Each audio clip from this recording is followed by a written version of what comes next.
to this computer, and we're fine. So welcome, everyone. I know that everybody's a little stressed, a little concerned, a lot going on in your practices. So this is a webinar that was created primarily for the Family Law Dominate Your Market team. And so we opened it up to colleagues in family law. So some of you invited colleagues that you care about and wanted to participate and hear. So this is a Zoom account. We can see some of you, and some of you choose not to be. Hey, Sean, we can hear you now. Oh, thanks. Okay. Did you say thank God? Yes, I did. It was probably stressful. Things are stressful enough, but when you're trying to be heard or participate on these webinars, it's a little tricky.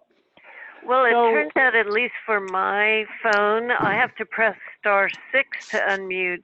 Just pressing my mute button on my phone does not work. So *6 is the key. If for some of you that are also muted, I can see on the screen you're muted. *6 may be the key for you too. Can you guys hear me? This is Mike Flores. Yeah, we can, Mike. Yep. Oh, perfect. Great. So for most of you, why don't you self-mute, because the sound quality is very good. We're doing well with this. And so we're going to jump right in. And here's our intention, our goal for today, is we're going to create a plan to support you, your team, and your clients through this slowdown that was for this downturn. That's how do we work our way through the crisis as a family law practice? What are the unique aspects of it? And what do we have to do? So it's going to be fairly interactive along the way. We want to protect your business from any of the disruptions we can and position you as a market leader so that you can provide resources and solutions to your clients. So I did a version of this webinar on Tuesday. Sean and I led one on Tuesday. It's very specific, nuts and bolts, but we're going to do a twist on it, and we're going to stop at each of the strategies. We're going to make sure we're talking about how they specifically relate to family law. And we're going to be asking you to jump in and say what you're doing or make a difference for someone else on the call. So, Sean, do you want to say anything else before we get started? No, I think you've said it all so far. So I know we're going to be looking at the issues that are confronting you right now, but we do want to remind you of this, and we're not trying to be opportunistic on this, but hidden in this crisis, there will be, or hidden in these challenges that you're confronting now, there will be breakthroughs. There will be new opportunities that will propel you, your team, and the firm to new heights. You know, some of the family law attorneys on this call will go to a monastery with me once a year, and the brothers would ask us when we're facing difficult times, they'd say, what's the invitation? What's the invitation to you to deal with this situation? And that's how can we come out of this in a way that our clients are better off, our staff is taken care of, and that we are going to be successful. So I'm going to ask you to do something for me on a piece of paper, and some of you can speak this if you want to unmute yourself. What's your level of concern or anxiety around the coronavirus? And you can give it a score of 1 to 10, 1 being I'm not worried at all, to 10 being my hair is on fire. And you may have an answer for you personally, how you feel about your family, and then the firm. Does anyone want to unmute and give their perspective? You know me. On that? I'll jump in. Go ahead. Hi, Mark. Hi, Sean. Hi. Hi, everybody. I'm glad to be with all of you. So I like how you listed, you know, family, personal, and work. I think my biggest concern right now is around work and the uncertainty right now. Austin just closed everything where 10 people or more will meet until May. So that's 6 weeks from now. Personally, I feel safe and secure. I've got money in the bank, and I'm at home, and my family all seems to be well taken care of right now. So my biggest concern is really the people who work for me more than myself. Yeah. Okay, I'm done.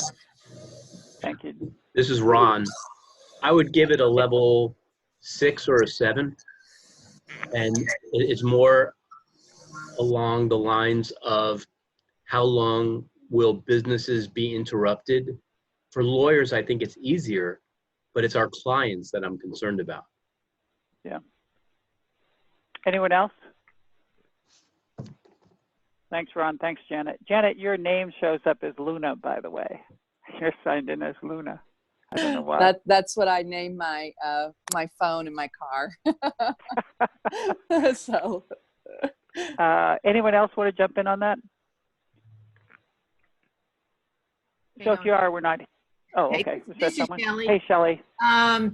Probably about a 7.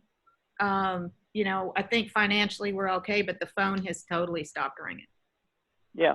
So it's mostly around the firm. So if you're like most people, it's what Janet and I think Ron alluded to as well. We're personal. The probability of us catching the virus and impacting us personally is low right now, at least for most of us, and our families are fairly safe. Most of you do good financial work on your personal side, but it's the firm, it's the unknowns. And that's what really we want to address here. We need, by the way, we need to have a healthy level of anxiety around this so that we can prepare everyone else. So your anxiety is okay, we want to use it, but we don't want to be used by it. Whereas we can inoculate you to the virus, we can start inoculating you to the anxiety and the stress that comes with it. So what we need to be talking about is what's going to happen with the firm over the next 90 days under a best case scenario, best case being status quo, that we're doing social distancing, people are still perhaps concerned, but they're interacting with life. The worst case is that your community goes into a lockdown of some sort, a quarantine, and everything's shut right down. So we're going to address both of these. And Sean, do you want to say anything before I jump into the next slide? Yeah, I mean, I'm on the coronavirus hotline at 9 o'clock in the morning, and this morning we had 2 situations. One, a gentleman, an attorney who's just had 2 team members leave spontaneously, having nothing to do with the coronavirus. And he was extremely grateful that his firm had been accidentally downsized, because the other woman on the line does not have very much in the way of cash reserves. And the calculation she's doing right now is, okay, how much does it cost me? What's my overhead every month? How many months can I finance this firm in the face of no, her phone she's an estate planner, her phone has stopped ringing just like everyone else's. And her calculation is, how long can I stay open? And I've got 2 team members. Do I keep these team members on board and pay them and still run out of money?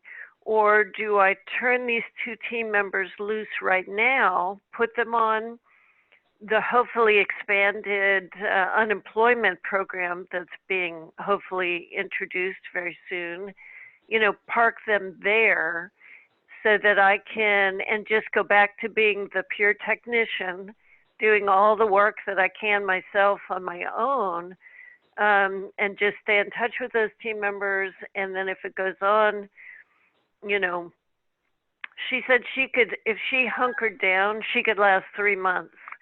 But not if she had her team members on board. So she could only last about a month if she did have team members on board. So her hard decision this morning was, I need to jettison my team members, not in a mean way, but I need to toss them into the unemployment program so that I can keep this thing open and alive, and hopefully I bring them back at the end. And that's a hard decision. I'm hoping none of you are in that position, but that's the position some people are in right now. So we're going to, we'll be going through a financial game plan, a few other things for you individually. And by the way, for those of you that are in the Dominate Your Market program and working with Christina, I am going to request that at the end of this webinar that you keep a list of things that you're doing.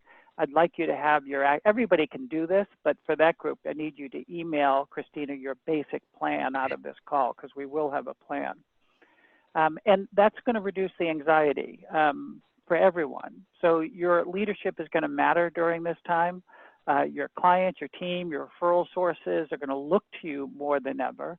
It's our job, it's your job to be calm, be responsive, and lead them to the other side of this. And it's also your job right now to take care of yourself. We're going to tell you, and you know this, that many of you are feeling abnormal high levels of stress. And whatever you're feeling, your staff and your clients are feeling more. So people are going to be a little off. They're going to be making mistakes. We're going to have to be a little extra aware, a little extra patient. But mostly you have to take care of yourself.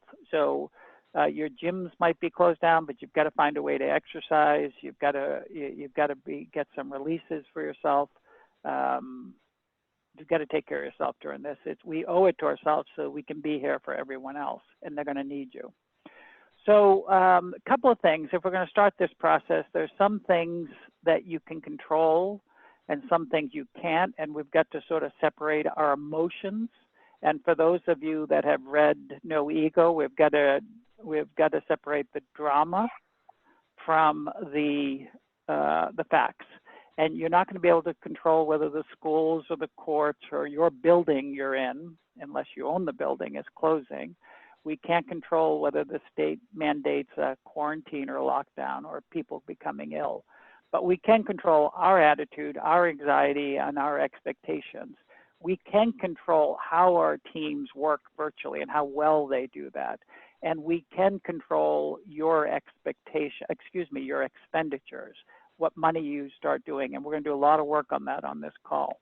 So some things we can control. Some of you may have seen this already. Sean prepared, this is Atticus wide, so it's not family law specific, but you get it. And you should, I don't think on this webinar, Christina, if you have the capability, or Sherry, if you have the capability of linking it so people can download this and anything else Sean references if they want it. Otherwise, we'll find a way to get forms to you. So this is a risk assessment, and it's a basic tool that some of our clients are using and look at. Sean, do you want to give us a quick walkthrough on this? Yeah, so some of the most important risk factors are listed in the left-hand side. You know, the type of practice you are makes a difference. You know, litigation firms, especially PI, they're probably in the riskiest position. Remote access, this has to do with what your experience is in operating virtually. Some of you are starting from scratch and have never had anyone telecommute. Others have experience with that, so they're at an advantage. The type of clients you work with. So if you're an estate planner, you're working with a lot of elderly, and I know you're not an estate planner, but if you are, their type of clients are in the high-risk category. Your clients are usually younger, though I know gray divorce is a thing now, but your clients are probably a little healthier. Your team, again, we have people with offices and staffs that are, you know, much older and in high-risk populations. You can assess for yourself whether your team is in a high-risk or a low-risk population. Referral sources, if you rely on referral sources who are around high-risk populations, that's not a great thing. Of course, you just communicate by telephone with them or, other forms of messaging. Location, obviously, if you're in a lockdown area, that's going to be much more challenging. If you're not in a lockdown area, and right now, we're not most of us are not officially locked down. We're just sort of semi-sheltering in place, whatever that means in your location. When the schools close, that forces a lot of firms to go partially, if not fully, into a virtual mode. Because there's so many working parents, they have to go home, work from home. The next one is a big one, this thing with emergency funds. I hope we talk a lot about this. Those with no emergency funds are going to be looking to get loans, and we'll talk about this, or use partner financing or loaning your own money to the firm. None of these are great options, but there are options. If you do have an emergency fund or an open line of credit, that's a wonderful thing. And we'll talk more about that as well. And you're in the best position of all if you have an emergency fund. We usually talk about that as covering 3 months of overhead. Some people have way more than that. Some have way less. Public relations, you just want to make sure to really manage your public relations right now. It's a risky position if you have team members in charge of your social media that are broadcasting who's got what issues going on or sending negative messages. You really want to use your social media to communicate well with clients, be a resource for clients, help build your reputation of your firm. Insurance. So as a rider, as part of your commercial property insurance, there's business interruption insurance is often offered. It's usually to do with more of a disaster-based business interruption, not so much a health-based one. So if you do have business interruption insurance, dig down and see what your policy really covers, because you may have economic damages out of this, and if they're interpreting it generously, maybe there's something you can do with that. So anyway, you just want to put a check mark next to either a high-risk scenario that you find yourself in or a low-risk scenario. And for every high-risk scenario you find yourself checking off, that's where you know it's a weakness for you. And those are the things you really want to work on. You want to be grateful for anything that you check off in the low-risk side. Those are going to be your strengths. Anything on the high-risk side, that's definitely your weaknesses. And I would go to work on those pieces first. So Sean's going to put, Christina or Sherry will get those either to you or it'll be a link for you. So here's my question for you, and I'm going to ask you to unmute yourself during this. I've got a list to follow, but I'm curious from your perspective, what do you think are the unique concerns to a matrimonial practice, a family law practice, that's going to impact your ability to weather the storm here? Hey, Mark, it's Andrea Reed. The court. Go ahead, Andrea, first. So I think one of the problems that we're having down here is the access to the courts. You know, we can't do final hearings for people. They have to stay married. So what's happening is all the things that you could imagine would happen when people are confined to a short space and a small space, and there's really nothing we can do for them because we can't get to the court to file motions. And we can't get there to enforce agreements and things like that. So right now, I think that's a tough one for family attorneys. Yep, I agree. Anyone else? I think, Mark. Ron? Well, yeah, briefly, my concern is that when it's a real crisis, depending on how long this goes, whether it's a seasonal thing or it's something that ends soon and reoccurs next year, family law may be, not a priority for a lot of potential clients. And So money it's the is tight. duration. Yeah, so it's how long this lasts, how long people have access to their funds before they actually take action. Some people, I know that some people might be in closed quarters just long enough to create enough pain that they're going to do something no matter what. Janet, were you saying something?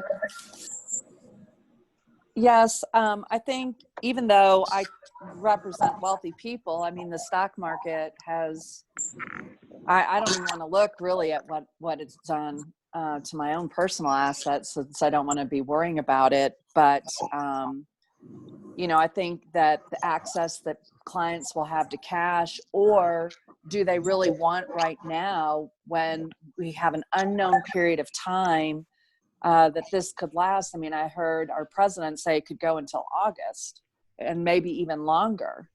And in that situation, people are not going to want to use money for a divorce when they may need it to support their own or their family's immediate needs. And I think some people would say that this is the best time for someone to divorce also, because their assets are low. It's not the worst time if you were going to get a divorce to do it. And Mark, that feeds into one of my concerns, because typically when there's a recession or a depression, what we see is divorces go down, but actions to modify, reduce support go up. And so what we would normally do is we would just start targeting those people. Well, because the court is not hearing anything but emergencies, we can't get those people into court. Right. I'll echo that, Mark. My clients do not want to pursue settlement right now because of the changes. They don't want to divide their assets right now, especially the ones who have assets that can't be divided by quadro or orders, and they just want to stop. They want to stop negotiating. Yeah. So thank you, because here are some of you've hit on all of these, right? It's access, your client's access to funds, their ability to pay, their anxiety levels, their tolerations for working through proceedings or not, whether they have access to, whether they want to do this now, given their financial situation.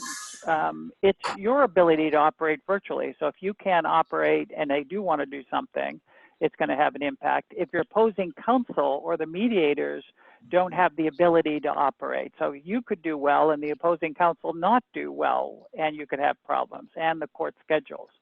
So there's a lot of things that are unique to you, and we're going to sort of modify these as we go along. So we're going to talk about 10 strategies. Some of them are pretty simple and basic that everyone should be doing right away. So the first strategy is infection control. So I assume and we hope that everyone is doing these things right away. We're all doing the basic guidelines. We're practicing social distancing. Some firms have gone virtual just to maintain that and create that hygiene and reduce that.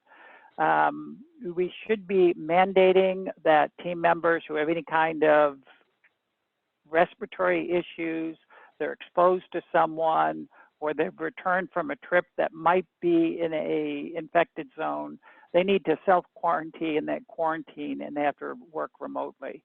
And we want to be careful to encourage extreme compliance and not penalizing them in any way for staying home if they're sick. You can trust most of your employees, or if they're self-quarantine and you can do virtual, you can still encourage them to work and get paid from home. Sean, do you want to say anything about this? Yeah, we know that many of your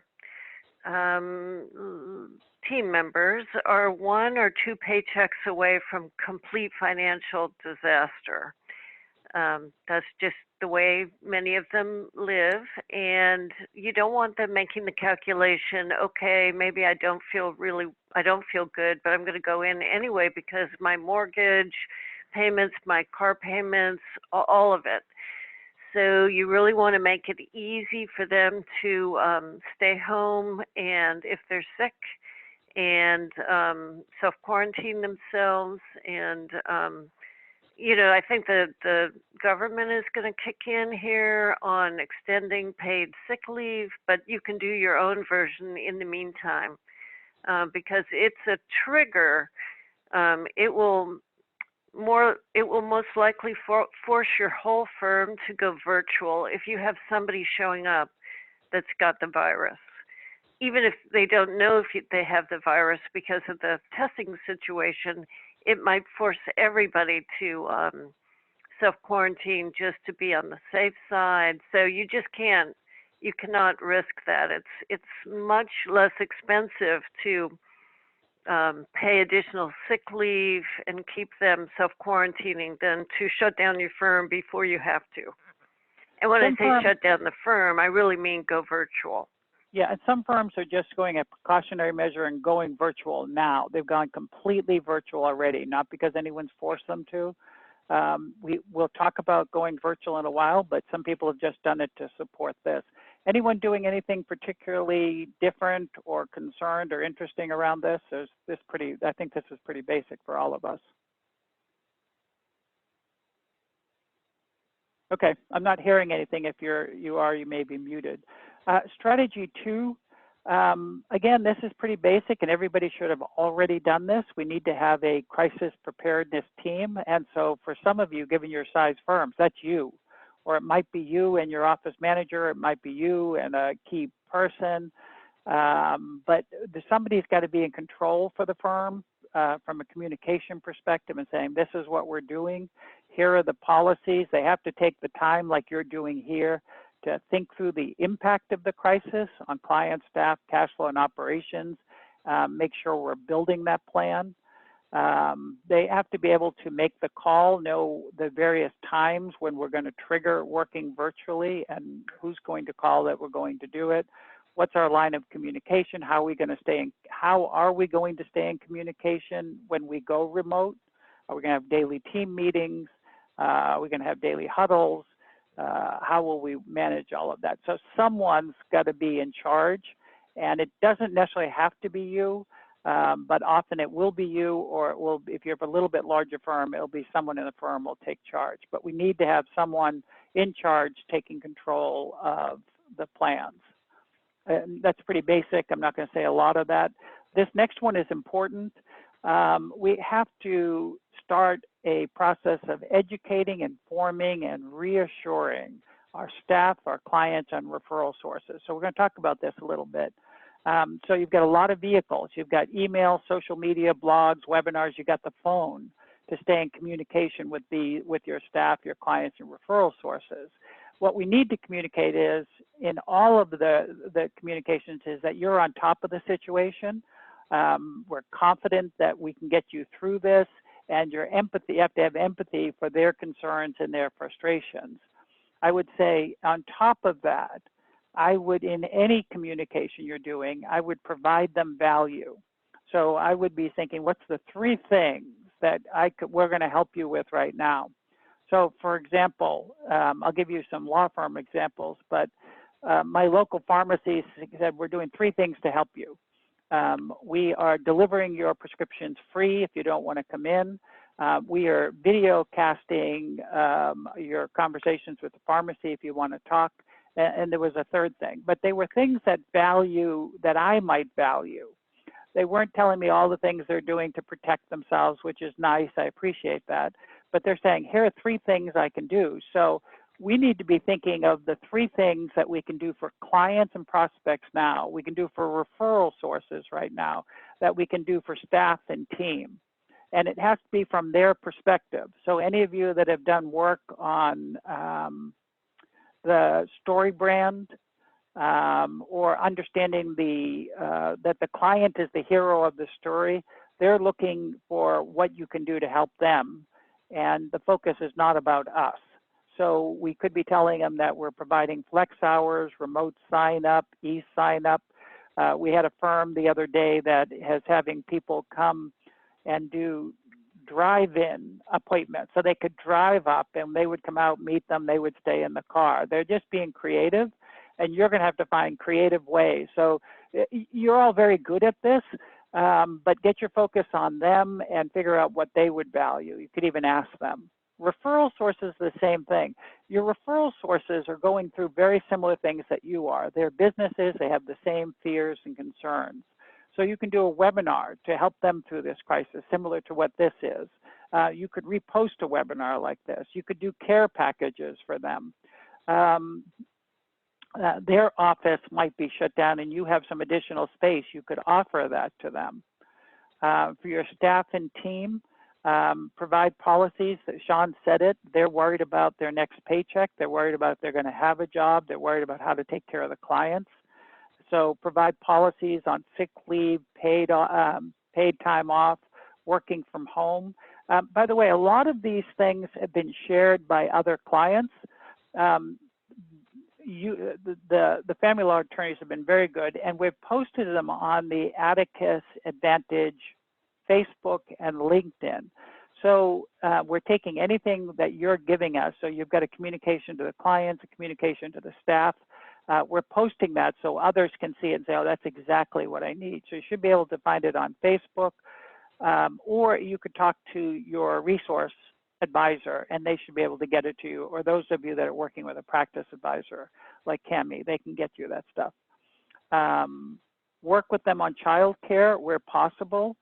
Someone, you may not have gone remote, but someone's child daycare is closed down, the school is closed down, and they have to work remote. So you can help them with that. And straight talk with them on cash flow as it impacts them. Every single one of them, they don't need a sort of an optimistic view on the world. Sort of it's great to say we'll get through this, but we've got to give them a plan. But if we think we're going to do layoffs or furloughs, and we'll talk about the difference, speak straight to them about it so that they can prepare and do the things they need to. So anybody want to talk about what you're doing to inform, educate, prepare, or provide value to your communities? Anybody want to share something? Mark, I see that Shelley made a note that they did drive up power of attorney and deed signing this morning. Shelley, are you available to tell us how that went? Well, it was awkward because it was the first time we did it, but it worked just fine. We had two sets of clients, and both were time sensitive, of course, especially since both of them are elderly, and getting a deed done so that it can get filed, and also their powers of attorney in case they do get sick. But we had them just stop at the curb. They called us when they got here. We had them stop at the curb. We had our notary and two witnesses there to watch through their window as they signed. Then they handed the clipboards back to us. We took them into the office to do the notarization and the witnessing. That, number one, because it was sprinkling out and I was praying that it wasn't going to start pouring. But it went well, and the clients seemed relieved that they could still get it done, but they didn't have to come in and have contact. I think that's great. I think it's terrific. Very, very good idea. I also see that Jack Fan is making a note here. Jack, you say you're working on an email to all your clients with a medical power of attorney and HIPAA authorization, fill in the blank, that's provided by the state, and these don't need to be notarized if you had witnesses. Say more about that. Hi, sorry, Jack Fan here. Well, so there's certain estate planning documents that you don't actually need a notary to sign. You could have other witnesses sign, or really just your signatures probably would be recognized. But going back to what Mark had said about providing value for our clients, I'm just thinking of all the things that they may be going through their head and say, hey, here are some forms that you should already fill out. And it doesn't really cost me anything to send out this email. And then it's not really difficult to do because these are already forms that are available for free. But it's simply just reminding people, hey, if you're worried, here are some things that you could do.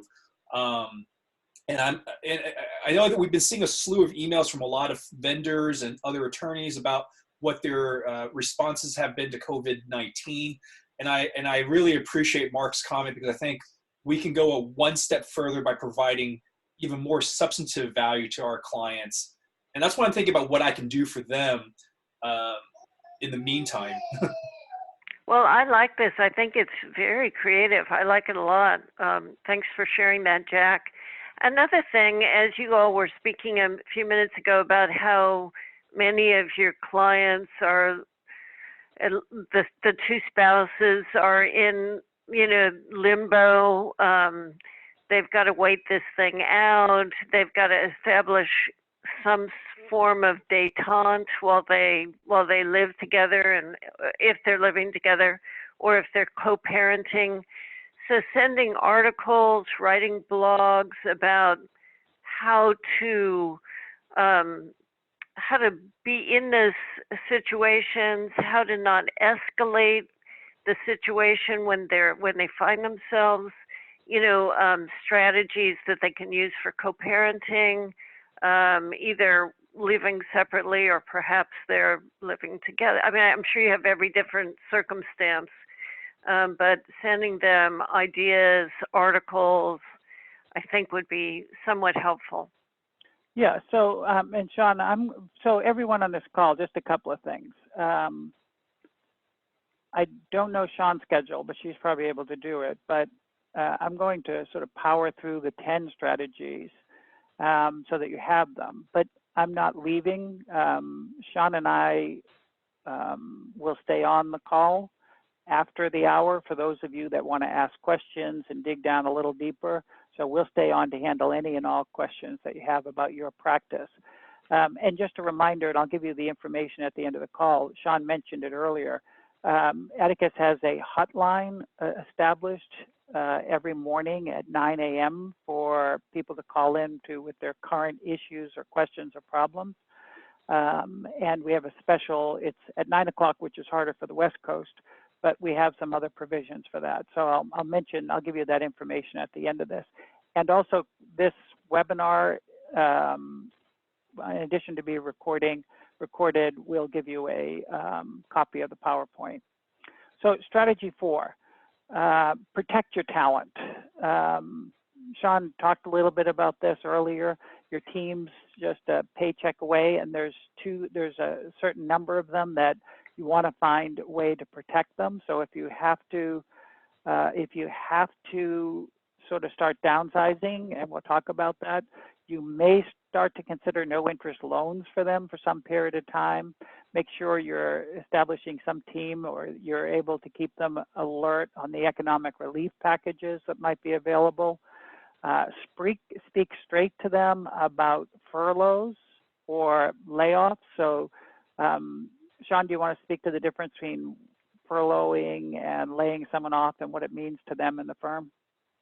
You'll have to check individual state laws, but generally the difference between a furlough and a layoff is if you furlough somebody, in many states they can continue to collect benefits and they can apply for unemployment. So, but you must have the intention, the stated intention that you are going to rehire them. So that definitely, there's an expectation attached there. To lay off somebody is, you're turning them over, they're going on unemployment, you are not promising to rehire them. And depending on your situation, there may be people you think, okay, furlough is a good option for them. It's kind of a in-between kind of option. And then there may be others where you're not sure you are going to retain that person. Maybe you've looked at each person's contribution and decide you're not going to, absolutely rehire this person. Whatever your situation is, those are two options there. Then you might have heard us talk on another seminar about just putting people, if they go home, switching their payment, how they are paid, putting them on a project basis, paying them, say you have projects, internet projects, content creation, that kind of thing that you've wanted to do for a while. You might be able to send some team members home to work on those projects and then pay them on a project basis. That's obviously a change in status. we have some people that are taking the opportunity to go, very virtual as a first step. Then they're going to lay off employees, and then they're going to just selectively rehire the ones that they most value for their firm of the future. Of course, everyone's trying to envision what their firm of the future is going to look like, and that's tough to figure out given the crisis, the scale of the crisis. Yeah, so you're going to need a plan. You're going to need to convey that to them. You have a lot of options. Right now, you might virtually work from home, pay them from home, project-based things that you have to do, layoffs, furloughs, and we're going to have to make a decision when to do that. And when we get to the financial things in a minute, we'll talk about that. Every crisis in your life, if you think back, every crisis has on the other side created some opportunity for you. And again, we're not trying to be opportunistic, but there are a lot of firms that are not going, either the solo practitioner is not going to make it, but they're a really good talent, or there's people that are going to be let go that aren't going to be brought back. Quite frankly, one of your biggest threats for the future and the past has always been great talent. So there's going to be a pool of talent showing up in the next 90 to 180 days. So we want to keep an eye out for that as well. But you have to be in a financial position. You want to be able to talk. If you're not in the financial position to do something now, by the way, we're not advocating hiring right now, obviously, but we want to keep an eye out for that talent and communicate with them. And if it's possible, bring them back. So we talked a little bit about strategy 5, practice working remotely. If you haven't done it, start doing it now. If you haven't sent people home to work remotely, even if you're not going remote yet, send your teams little by little home to work from, to work from home to practice it. You want to make sure that they take their laptops home every night, because something could change. You've seen how fluid this is. Something could change overnight and they'd have to work from home. Experiment with forwarding the phones remotely to a receptionist. Some of our clients either would do that to the receptionist's cell phone, or they would do that to something like Ruby Receptionist, which works well. But the idea is to start practicing it. Again, if you're at all concerned about your community and the level of exposure in your community, go remote right away and start doing it. I think you're going to learn a lot from this process. Some of you are a little bit easier to do that, especially if you have cloud-based services. It's easier, but either way, you need to start working on it right now, not waiting on that. So these are the basic triggers. Your office is going to get exposed to something, get quarantined, school's going to close down, or the community goes on lockdown. They're all going to trigger it. Again, I would say I would be triggering it personally. Be aware of the cyber hygiene around this. That's a weird term, but your liability insurance probably won't cover problems that occur when your staff member is using a private laptop, their personal laptop. It'll have to be firm-owned, so you want to check your coverage. They should be equipped with the software and the encryption capabilities, firewalls, things you need for that. Some of you are just going to do the emergency thing, and people will use their personal computers, and we get it. But also you have to be aware that if something goes wrong, and we had the opportunity to take care of some of these things and missed it, your insurance might give you a big pushback on it. Make sure their Wi-Fi is secure. Talk to them about protecting their files, protecting their computers. A lot of them will be around family members, sometimes roommates. They have to be cautioned to lock up the files, lock up the computer, make sure there's passwords on it. If they've got a printer at home and have to print anything out, hopefully most of you have gone paperless. But if you haven't, they're probably taking hard copy full files home that you've probably scanned ahead of time. So we just have to be sensitive and aware of this. When they're working at home, a lot of people, Sean, do you want to speak quickly about these? Some of you are already using these collaborative formats already to communicate. Slack is one. It has channel-based chat, text messaging, video meetings. And it allows you to collaborate. A lot of people are using these in their firms to begin with. They're now using them when they go remote. Microsoft has one called Teams. There's one called Ring Central. The thing I like about it is it allows phone ID masking. So if you've got a paralegal using her cell phone from home, Ring Central allows you to mask her number and put in the name of your firm. So that's a nice thing in case you don't want clients having individual cell phone numbers. We have a technology call going on. Unfortunately, it's going on the same time this is going on, but it is recorded. So they're talking on that call, they're talking about how to use the technology, how to set it up, and how to optimize the virtual environment. Talk to your resource advisor, your practice advisor, and they can get you a recording of that call. There are electronic signature tools out there. Most of you either have used these or know about them. I'm not going to spend a lot of time there. We do want you to, on strategy 6, we want you to start triaging your cases if you haven't already done this for a number of reasons. First, we want to triage cases that need your immediate attention because there's statutes of limitations, some pending deadline. Obviously, if the court's closed, there's nothing we can do about some of these things other than stay in communication with the clients. Cases that drive cash right now. Strategy 7 will be on your finances, but which should probably be number 1 and for a lot of your concerns, but we have a lot of things to go through. But I would be prioritizing cases that we have money in our escrow accounts that we can use, start billing against that, start driving anything you can to cash right away. Prioritize cases that need attention in the coming 6 weeks, and cases that can be put on the back burner. Now, obviously, we're still going to pay attention to them, but they don't need prioritization right now. Sean, anything you want to say about this?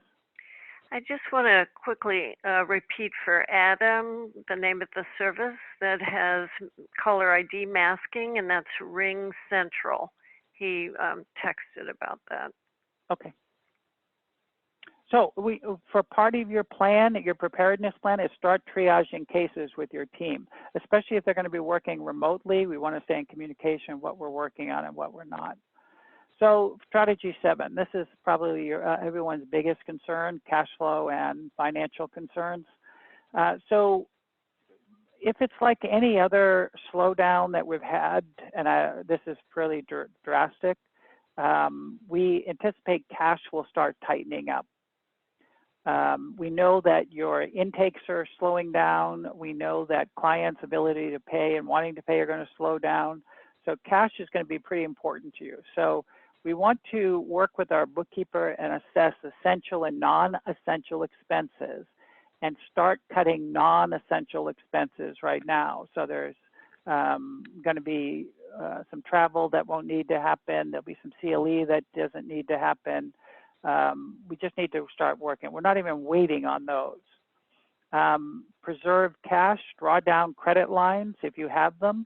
Maximize the credit line. So for Atticus, for example, we're taking 100% of our credit line. Atticus is in a very good cash position, but just in case, we took our entire credit line and we moved it into another bank account, under the concerns that if the banks tighten up and they want that cash, they'll just pull it right back out of your bank account. So it's going to be king. On a personal basis, the loans, I think right now on an equity home, and the equity loans are incredibly low. There's no cost there's no closing costs, there's no appraisal cost for most banks right now. So if you wanted to get some cash there, that doesn't hurt either. And then you want to have an austerity plan, which are deeper cuts in the event that this thing is going to go a lot longer. So you need to be able to monitor your cash flow, what's coming in, what's not coming in. And if you're going to make deeper cuts, you at least know what they are going to be and you've thought it through. And I would have some cash flow projection system in place. Most of you should have some Atticus dashboards. And if you don't, that will help you look at this. You can talk to your resource advisor or you can talk to your coach about it. So, you know, there's different downsizing that you're going to think about. Sean, do you want to talk us through this? Yeah, so like we say here, most of you want to preserve your team, but that will differ depending on, you know, the makeup of your team. A big part of this equation is how long can you afford to pay them? And the things to look at there and consider are, of course, your financial cushion, whether or not you're in a position to get some loans. I see a lot of chatter on here about applying for some disaster relief loans. I would encourage people to do that. They seem to be relying right now on people to fill out these kind of, they're half surveys, half applications on these state sites, Small Business Administration sites, where you fill out what your situation is. They send this into the government, and this is what they're using to justify getting money, cash infusions sent from the government to your area. So that sounds like a slightly bureaucratic process, but it might not hurt to get in the queue on that. In any case, for some of you, you're going to be in what we call level 1. You've got a good financial cushion. You can cover, you know, 3 months, a lot of work in the whip, new clients, steady. So you get a line of credit or you draw down an existing, you eliminate your non-essential expenses, put off purchases and hires, and wait it out. That's the best possible option you could be in. Most of us aren't there because the inquiries are already not steady, right? So the next one, financial cushion, not too great, whip, not too great, maybe firm is overstaffed, maybe you can't negotiate to reduce your lease and any other fixed cost. So options here, shareholders or owners, you know, they start to reduce their draw off. They definitely seek loans at this level. They pick out team members that they choose to lay off or furlough or pay on a project basis. Some do pay cuts across the board for the team that remain. So those are options for that. The next level is the worst possible option. You can't get loans, no value in your whip, no money in trust, can't you know, you're really stuck. At this point, shareholders or owners don't take salaries. They lend money to the firm themselves, which is certainly not desirable, but I think we'll be seeing a lot of it. And the team members go on unemployment, leaving just you or a skeleton staff. This is the worst level where you really have to throw everybody out of the lifeboat, as awful as that sounds, just to keep the lifeboat afloat. And you stay in touch with the people that you want to rehire, obviously, but you go back to being the hero. It's everything we don't want you to do, because you have to go back to being the chief cook and bottle washer, technician, all of it. Everything that we don't want you to be doing, you have to go back to that. So this is the worst possible option. Yeah, so Sean, I want to say a couple of things. First off, it's at the top of the hour. Sean and I are staying on just to finish up the strategies, and then we'll stay as long as you have questions. So you can ask your questions and we'll stay on the call as well. But this is the toughest thing that you're looking at, and it's one of the most important things that you could do to give yourself a sense of peace, because it's confronting the reality of this that's going to make all the difference. So especially those of you that are in the dominate your market, I am going to ask Christina to be checking in to see what your financial plan is, what's your plan to cut essentials, what's your plan when you have to downsize, and what are you going to do. Hopefully you never get to that austerity plan, but we need to see it. I'll say this on strategy 8, marketing and intake. This is, you know, our theory, you know, our slogan on marketing: never, ever, ever, ever, ever stop marketing. And this goes for now. This is not the time to let up on your marketing. If you have funds available, this is where the places we're going to keep spending. If this is the time we can start connecting to our referral sources, we can start supporting them. We can overhaul our digital and social media platforms because of the slowdown. We've got time to work on it. You can experiment with alternative intake methods. We can do remote sign up, video sign up, drive-in sign up, if that's a concern for people, if they definitely need to do something, whether it's a divorce or something with one of their custody plans, we can find a different way to do it.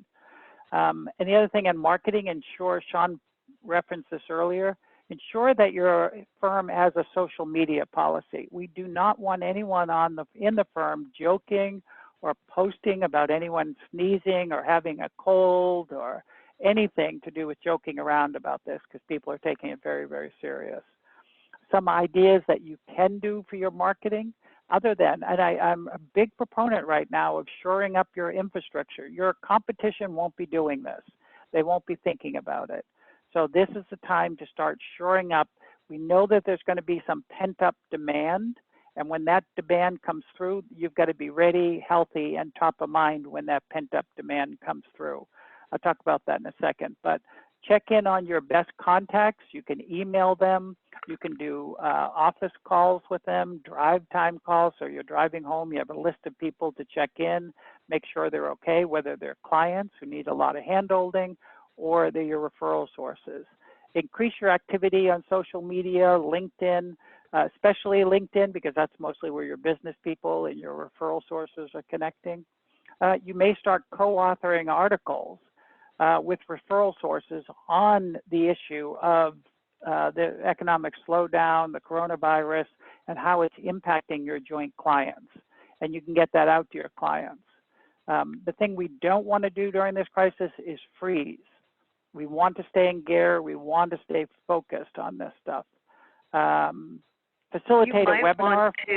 I was just going to say, on articles and webinars, you know, maybe you co-lead a webinar or co-author an article with one of your therapist referral sources on co-parenting during a crisis or something like that that could be valuable to your clients. We're having to live together, the difficulties of living together while you're going through a divorce if you haven't been able to physically separate. So there's lots of things to do and get creative with. You will have some excess time because the work is going to slow down. But we also know that the work is deferred or pent up. I think everybody has probably seen this in your universe, that after in China, after they had the lockdowns, they had an enormous spike in divorces.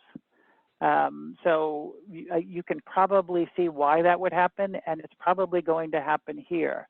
Things will slow down, and then we're going to see a big spike because of the pent-up demand. We have to be ready, available, and on top of mind for people. So strategy 9. This is mostly for those of you that are solos that don't have another attorney in the firm. Most of you in this call do. But should you fall ill, what's our plan for a designated backup? A lot of your liability insurers require you to name someone anyways, but we should be prepared for this. This is good thinking. This is good preemptive planning. Those people should have access to clients' files and information in the event that you are unavailable. So that's pretty basic, pretty simple. Strategy 10 is stay informed. What's happening around your practice and your clients.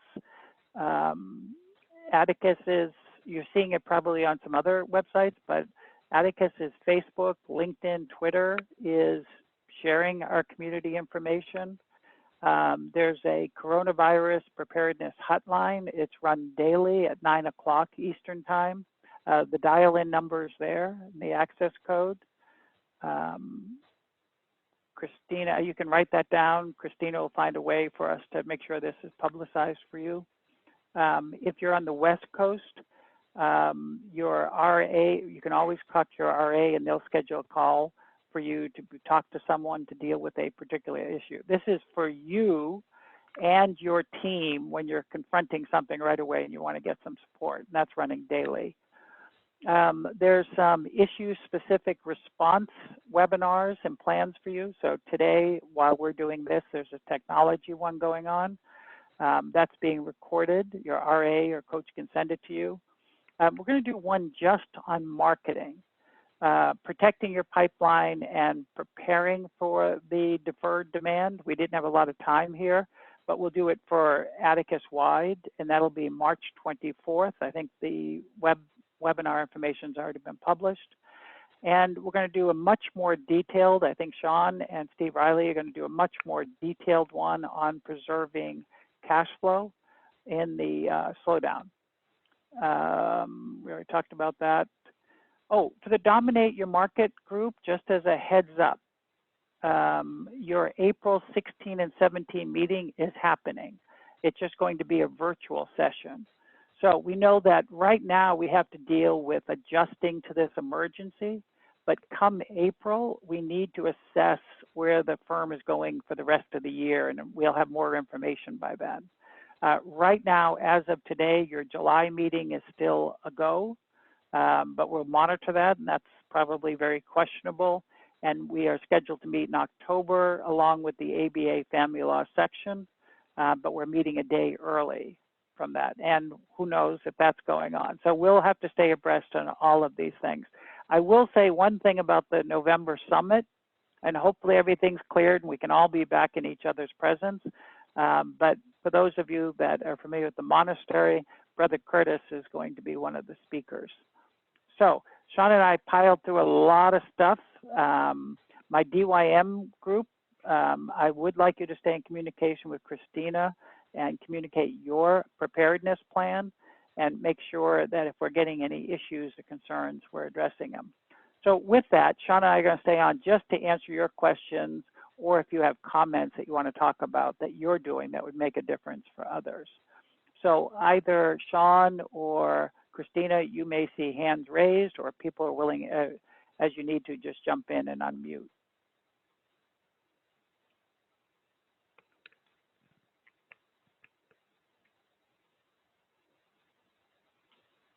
I know you have questions.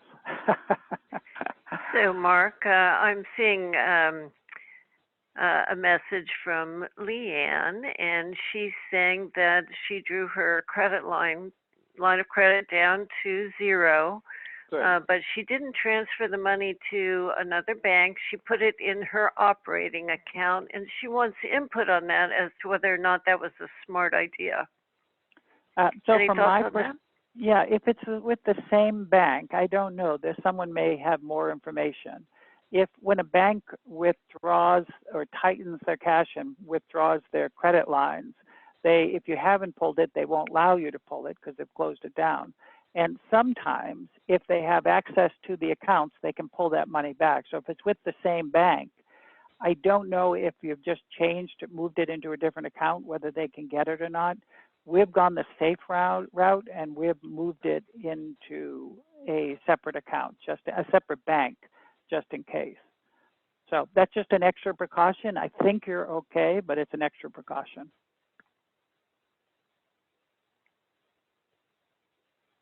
Anyone else, or you have comments of something that you're doing that would make you want to contribute to someone else?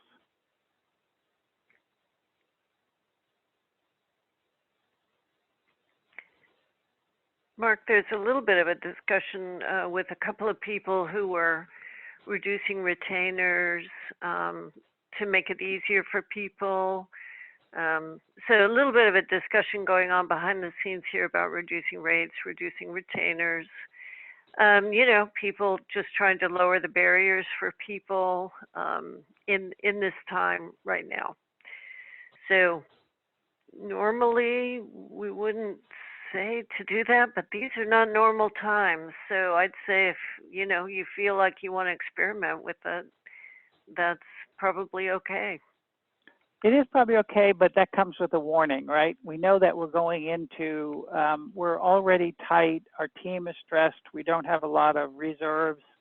And if we're not careful, we end up dipping into a level of C&D business that just drags us further into the hole. So it's okay to experiment with if you feel you have to, but don't let desperation let you lower that too low, because it's just going to do a lot of busy work that you might not get paid for. So again, I just be very careful with that.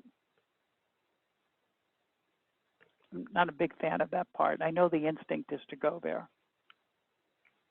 I mean, other questions?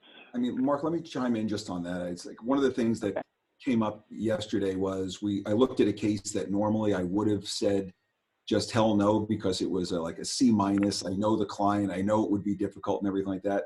And while normally I would have said no to that one, on that one I shot an incredibly high number because I just looked at it and I said, all right, you know what?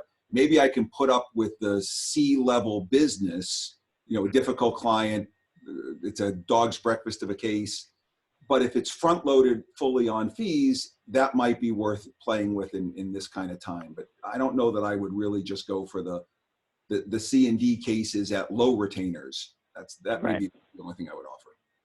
Yeah, I'm with you. That's Ed. a bad combination. Other questions, concerns that we didn't address, or something you're doing that you want to talk about for other family law attorneys?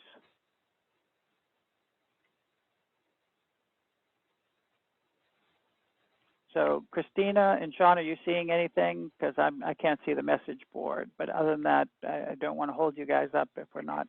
No, not seeing anything. And I will say, if any of you want to discuss your individual situation, either just email me and we will set up a time to talk, or jump on the hotline tomorrow morning at 9 o'clock.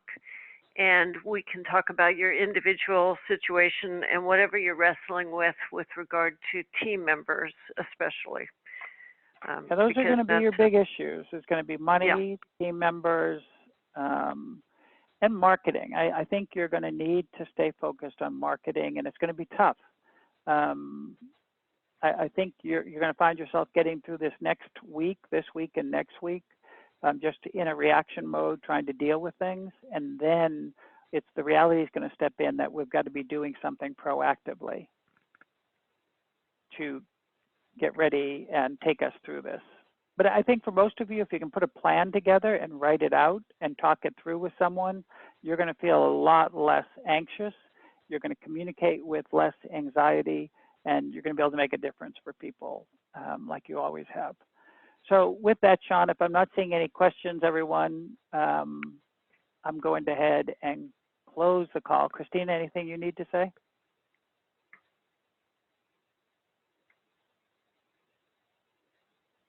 If you are, you're muted. Clearly, you have nothing you want to add. Okay. Dag, thank you. Good luck to everyone. We're here for you. Let us know how we can support you. All right. Bye, everyone. Thanks, everyone. Bye-bye. Thank you. Good luck.